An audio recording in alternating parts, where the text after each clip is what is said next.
ഒരു സഖാവ് സ്വന്തം പാർട്ടി തോറ്റ അവസ്ഥയിൽ വീട്ടിലേക്ക് മടങ്ങി വരുന്ന അവസ്ഥയിൽ ഒന്ന് കണ്ടു നോക്കൂ. സ്വന്തം വീട്ടിലെ രാഷ്ട്രീയ ബോധമുള്ള മക്കൾ കളിയാക്കുന്നത്. ഈ വീഡിയോ നിങ്ങളെല്ലാവരും ഒരു തമാശ രൂപത്തിൽ കാണും.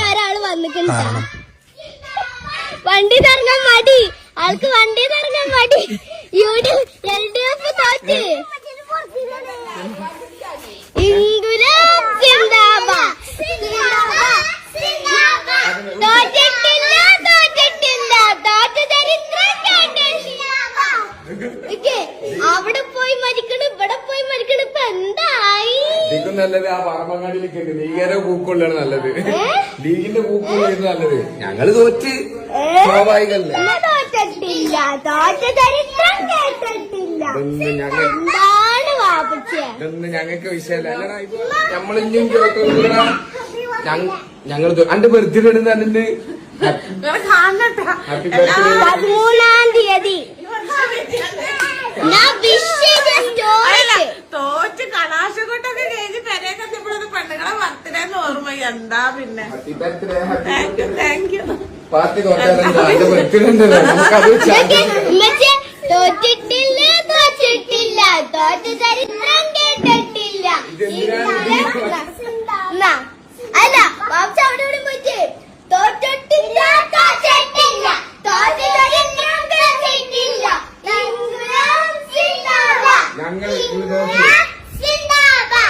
അങ്ങനെയല്ല. ഇനി ഇപ്പം വലുതായി കഴിഞ്ഞാല് ഞങ്ങൾ ഒരുമിച്ച് ഞങ്ങൾ ഒരുമിച്ച് ചെങ്കോട് വിളിക്കും. തോൽവി ഇതൊക്കെ പറഞ്ഞതാ നിങ്ങൾ കേട്ടിട്ടില്ലേ?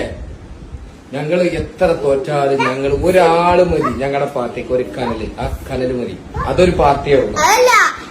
തോറ്റിട്ട് പോയി അനൗൺസ് ചെയ്തല്ല, അത് ഇലക്ഷന്റെ അനൗൺസാണ്.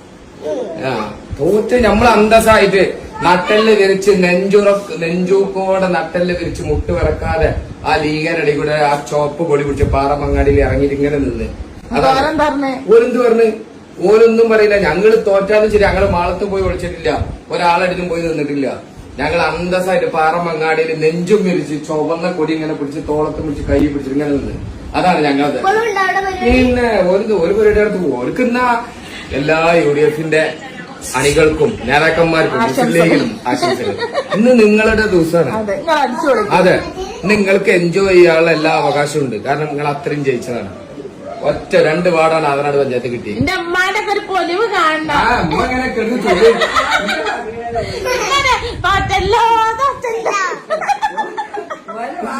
ഇവര് മൊത്തം ലീഗരാണ്. ഞാൻ എങ്ങനെ ഇതിൽ വന്ന് പെട്ടുന്നോ അത് മാത്രം ഞാൻ നോക്കിയില്ല ആ സമയത്ത്.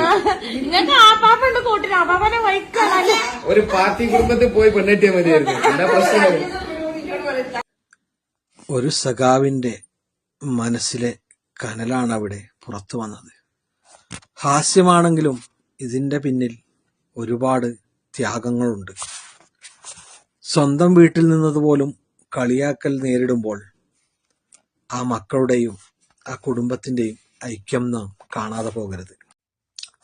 നാളത്തെ തലമുറ രാഷ്ട്രീയ ബോധമുള്ള ഒരു സമൂഹമായി വളരട്ടെ എന്ന് പ്രത്യാശിക്കാം.